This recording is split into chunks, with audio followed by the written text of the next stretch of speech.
সব খামারিদের হয়ে আপনার কাছে আমি বললাম যে আবারও মাননীয় প্রধানমন্ত্রী অবধি আপনি পৌঁছে দিবেন, না হলে দেখা যাবে যে আমাদের মতো যারা উদ্যোক্তারা তারা বেশি দিন আসলে টিকতে পারবে না, বেশি দিন টিকা একদমই সম্ভব না, কারণ আমি নিজেই হাঁপাই গেছি অন্যদের কথা আর কি বলবো।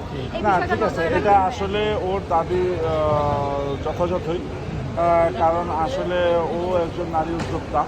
তো আমার কাছে মনে হয় আমরা আজকে এই মেসেজটা মাননীয় প্রধানমন্ত্রীর কাছে ক্লিয়ারলি কনভে করার চেষ্টা করছি। আমি মাননীয় প্রধানমন্ত্রী নোটও দিয়েছেন, আমি দেখছি। তো আমার কাছে মনে হয় ইনশাল্লাহ অচিরেই আমরা এটার একটা ভালো দিক কিংবা ভালো একটা পদক্ষেপ লক্ষ্য করতে পারবো ইনশাআল্লাহ।